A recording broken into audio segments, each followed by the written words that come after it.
in church one day. I see the pastor taking his watch off and looking at it. What does that mean? He said, not a thing.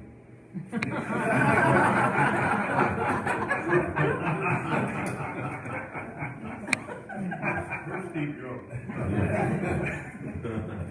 Steve, good job.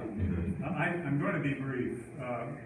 In my former life, I was with Oregon State University Extension Service, and when I retired, I picked up on interest I had in drift boats and river dories.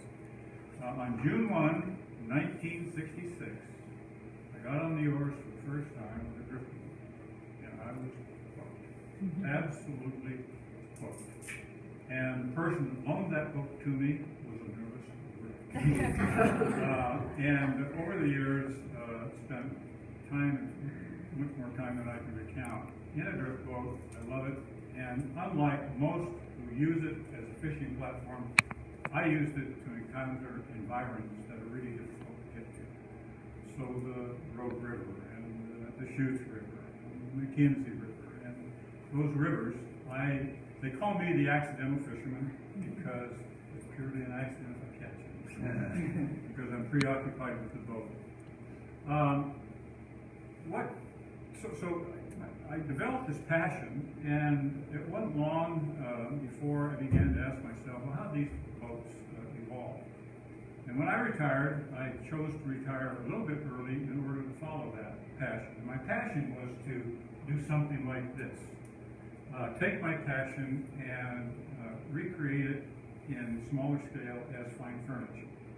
Now, you can thank my wife for letting me bring this, because this came out of our den, and typically there's a smoked glass sitting in there with the backrest down, and it's a coffee table, or as end tables, or. But when I started to look for plans for these boats, they didn't exist. And the reason they didn't exist was because most boat builders, drift boat builders, over the years, recorded their information about the boat that they built on a board, usually on both sides. And all this here is the angles of the frames, and nothing about the side panels, nothing about the stems. All the rest of the stuff they had in their head. And so if I was going to build something like this, I needed some plans. Well, the short story is I got involved in tracking the histories and the origins of these boats. And that led to the publication of my book 10 years ago, which has become known as the Drift Boat Bible. And I get 1 or 2 letters a month from someone somewhere in the world that has built one of these boats from the book. And that's probably been one of the real gratifying things for me during this. In terms of how I got into it, this is the boat that for me started it all.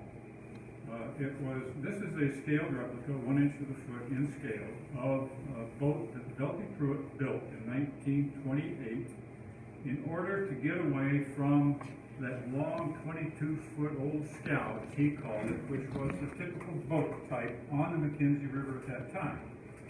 And at the transom, that's a double ender. These boats here on the McKenzie had a transom, and there was a platform that sat about 4 inches below the gunwale of the boat. And the fly fisher would stand up on that platform while the guide would navigate Class 2 and Class 3 water. And this fly fisher would fish, try to stay in the boat, and it was quite a show. And I was talking to a group of guides over on the Snake River at Jackson a few years ago, and I showed a picture of a fisherman doing just that. And he blurted out in the middle of the presentation, "My God, they don't make fly fishermen like that anymore." So Delphi used that kind of boat, and he tied it because it was an onerous project over the course of the day. And he ended up building this little 13-foot made out of spruce planks and Port Orford cedar frames. And it's light, and one of the things he really liked about it was that it could be cart-topped. And Prince Helfrich, whose name may be familiar to most of you, became a very renowned guide and started the Helfrich tradition about 1925. Spotted this boat befriended Velty, took it out, wrote it, and asked Velty if he would build a boat for him, and he did, and the two of them then car-topped their boats, and they were the first to run the upper road from Prospect to Shady Cove in 1931. First, if you can imagine this, launching at Camp Sherman and running the Metolius, coming out onto the chutes. The first to run the chutes in a hard boat, the Crooked River, and they were what I would call river pioneers. And it was this boat that veiled the rest of the McKenzie tradition that has evolved over time to rivers out beyond the McKenzie. Well, quick story about how it is I got into this. I spotted this boat and learned about it from Velty's son, Leroy Pruitt. And I decided, I asked myself, I wonder if it'd be possible to recreate this to scale, because the boat's been lost to time. And over the course of about 8 months, I met with Roy. I'd come down, and he had pictures, and I would get measurements, and he helped his dad build the boat like this in 1938. Short story is that I tried to lay the lines out for this boat. I have a friend back in Maine, a fellow named Harold Dynamite Payson, who is quite a boat builder, and I was back there and had him look at these lines. And he said, yes, I think you can recreate the boat from this information. Short story. Spent 2 weeks with Dynamite, and he and I each built a model. And the first thing we did was hand carve a plug to the dimensions of the model, and from this we were able to establish the lines for this boat. I came back to Oregon in the middle of August, and a month or so later got a hold of Leroy, and I met him at, I can't remember the restaurant in Springfield, and I had this thing in the bag, and I pulled it out halfway through our conversation, and I said, Roy, what do you think? And he took this boat, and a tear ran down his cheek. And he said, that's my daddy's boat. How did you do that? That was all I needed to go ahead and pursue. And each one of those boats has similar stories behind it. Each one of the boats on the case, including this one, represent a key point in the evolution of the boats. And they're unique because, and I want to coin a phrase that our good friend Gordon shared with me a while ago, several months ago actually. One of the reasons these boats exist, not only to fish, but it runs a river that never runs dry. And that is unique to these boats.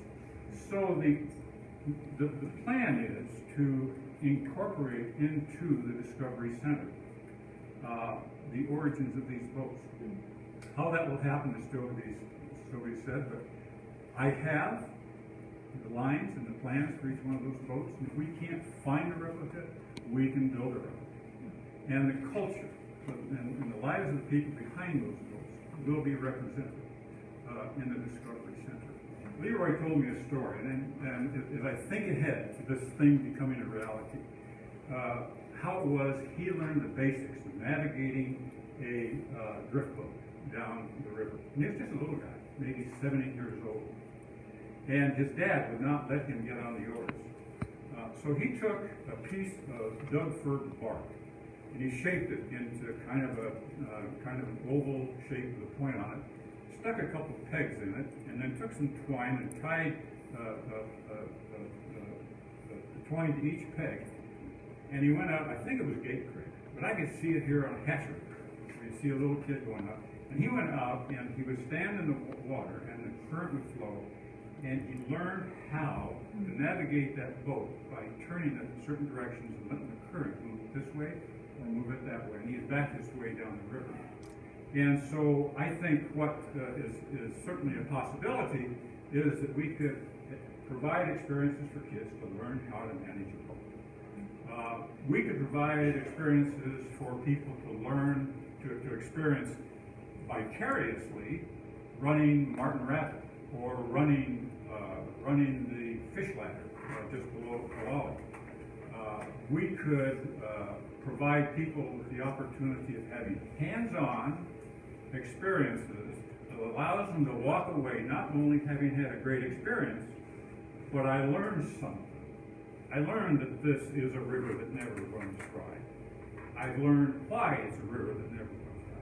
We've talked about creating a Tamilach lab where kids and parents would come in and be given the experience of beginning to understand the science behind how it is Gordon figured out how they calculate the length of time for a molecule of water to land on the lava pillow and emerge with one of the springs. There's science behind that. So let's create opportunities for these kids to experience the science, learn it, as well as the parents. So I get kind of juiced about this. And I need to be honest, I live 80 miles away. My home is in Dallas, west of Salem, 75 miles away. And I'm down here as much as possible because of this project. And this is a great team of people. We've got a great board of directors, and I'm just juiced. So I'm going to stop right here.